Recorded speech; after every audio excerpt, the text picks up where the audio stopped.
Hi everyone, Al DeMarco here, and this is going to be your Saturday video report coming up in just a moment. I've got 3 free selections, all backed by the usual in-depth analysis. Going to be breaking down the games between Notre Dame and South Florida, Pittsburgh, Buffalo, and perhaps the marquee attraction this entire weekend, the LSU-Oregon Showdown. Plus, Monday saving discount coupon code coming your way as well. That'll save you $20 off a single purchase today. That, as I said, is coming up in just a moment. Well, we've had some barn burner games here the first 2 days of college football. We had a backdoor cover by UNLV against Wisconsin on Thursday night, a monstrous blowout by Mississippi State over Memphis. We had Temple destroying Villanova, and then last night we had Baylor in a thriller coming up as a 4-point home dog winning outright over TCU. Well, guys, listen, 25 years as a handicapper, even longer as a gambler, I can tell you one thing unequivocally. The first 2 weeks of the season, no matter the sport, you always have the advantage over the odds makers because they don't know anything more than you or I when it comes to the teams and the players on the field because they've been reading the same newspapers, the same internet stories, reading the same blogs from beat writers. We are having an even level playing field. Now listen, I told you the same thing at the beginning of preseason, and I thought that advantage was amplified because of the NFL work stoppage, and then I went out and proved it to you by hitting 7 out of 10 in the NFL preseason, including 6 out of 9 of those 15 dime plays. Well, the same thing applies here, the opening 2 weeks of college football, guys. Now, there are certainly some things you have to avoid. The traps for the marquee games like Boise State, Georgia, Oregon, LSU, which I'm going to talk about in a minute. You know, the marquee games, they always have the sharpest lines. Personally, I try to concentrate the most where the odds makers concentrate the least. I try to find those games that aren't quite as big in the public's eye because I feel those lines are softest and have the best chance of making us money, especially in the opening 2 weeks of action. The other thing you have to be careful of, another pitfall, is all these games with huge, monstrous 25, 35-point lines. You saw how UNLV came back and backdoored Wisconsin the other night, where Wisconsin was laying 34.5 to 35.5 points, and of course they only won by 34. But I have to be honest with you, over the years, truth be told, this is the time to take some of those big heavy chalks when you have the big bruiser taking on the little sister of the poor, because they're probably going to come through at a 65 to 70% covering clip over the weekend. Now, a couple of red-hot handicappers. First of all, how about Anthony Redd? My God, is A-Red on fire.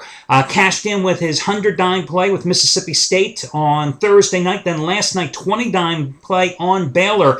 Anthony Redd today, a 50-dime trifecta. 3 50-dime releases. A couple of night games, Alabama and Texas and Rice, South Carolina, East Carolina. And then a daytime game between Alabama and Kent State. 94-67 run with his last 56 trifecta plays. Already 2-0 in college football this season. 150 dimes of action on the table. Guys, if you had bet just $10 per dime unit that he has released over the past 9 weeks, you would have already won $6,972. That's what he's got going on. As for me, guys, I just told you, I went 7-3 in the preseason, including 6-3 with those 15 dime plays. Those are the 15 dime plays in the NFL over the past 4 years. That I am 39-23 with the same 15 dime plays in the NBA over the past couple of years. I'm 26-11 with. Today, my 15 dime opening college game of the year, a play that I've won 10 of the past 13 years.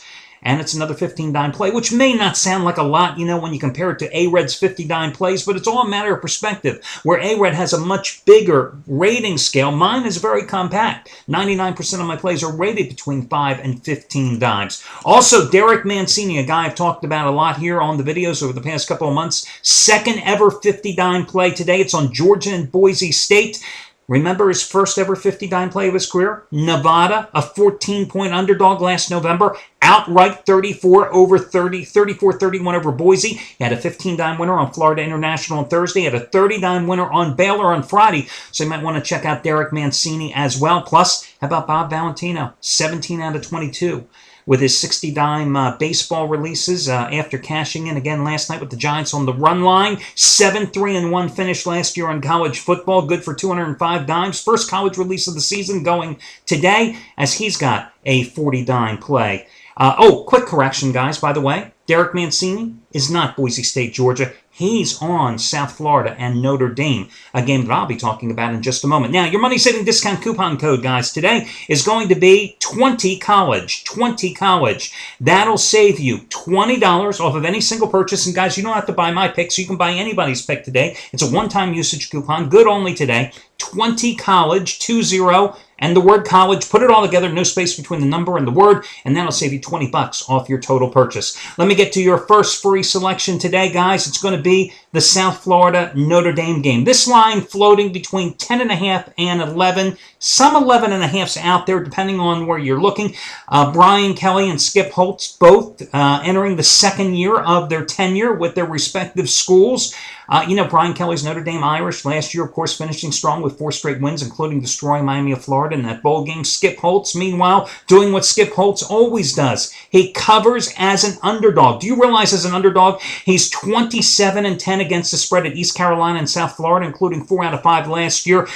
This number is inflated because everybody's expecting big things from Notre Dame this year. And that's not to say that it won't happen. But this South Florida team is a good team with an excellent quarterback in B.J. Daniels, plus a very strong running game. Demetrius Murray back, but also Darrell Scott, who was highly touted a few years ago when he was playing at Colorado, now eligible to play. Listen, Notre Dame 2-10-2 as a double-digit favorite since 2006. So I will grab the points here, getting about 10.5 with South Florida in that contest. Your next game I want to take a look at is going to be, as I said, the marquee attraction this weekend. It's Oregon, laying about 3 to 3.5 points at LSU. Might be a 4 there, as I always tell you, guys, when the line crosses 3, 4, 7, and sometimes 10, it behooves you to go ahead and buy down the half point. 25 years of doing it, and has made me more money and saved me more money than anything else buying the insurance, and I would do it here today on the Ducks. Of course, the last time Oregon played was against Auburn in the BCS title game. I had Auburn that day as my one and only ever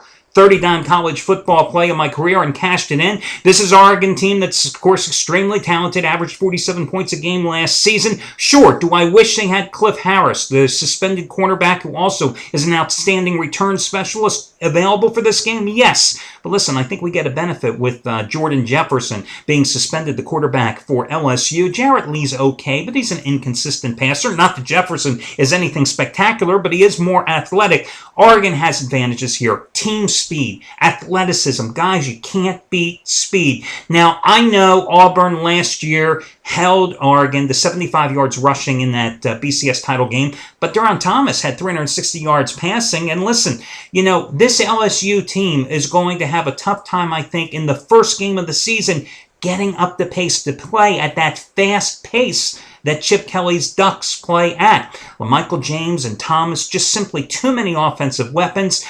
Listen, LSU is 16-30 against the spread in its last 46 games. 16-30. Nothing to be bragging about there. Also, Les Miles just 2-5 against the spread last 7 games outside of the SEC. So I know all about LSU's defense, but I think Oregon laying the points, buying down the half is the way to go in that contest. And then for your final free pick, I want to take a look at a game that's one of the more obscure games today, but again, concentrate the most where the odds makers concentrate the least, and that is going to be on Pittsburgh. Go ahead and lay the 31 points against Buffalo. You know who Pittsburgh's new coach is, right? It's Todd Graham. Used to be with Tulsa, the Golden Hurricane. 30 points for the Golden Hurricane in a quarter sometimes wasn't an unrealistic goal. And he has talent in Pittsburgh.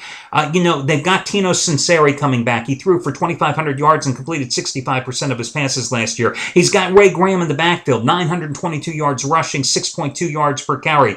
Now, Buffalo, sure, they've got a former Cincinnati coach in Jeff Quinn, second year at the helm. They've got a former Cincinnati quarterback in Chaz Anderson, who's now going to take over the starting reins, but they've only got 12 starters back from last year's team, and last year's team went 2-10. And of those 12 starters, only 3 are back on defense. Sure, they're going to go with the no-huddle spread attack, but geez, it's not like the Pittsburgh defenders in practice don't face a high-octane, fast attack every day from their offensive counterparts, right? And plus, this defense for Pittsburgh is a strong team. 8 returning starters, very strong and big along the defensive line where they're going to dominate. Also a very strong secondary as well. So go ahead and lay the points with Pittsburgh, guys. Don't even worry about it. I think Pittsburgh wins this one by 37 or 38 points. So again, your free plays are going to be Pittsburgh, South Florida, and Oregon. Your money saving discount coupon code is going to be 20college. 20college to save you $20. That'll do it for today.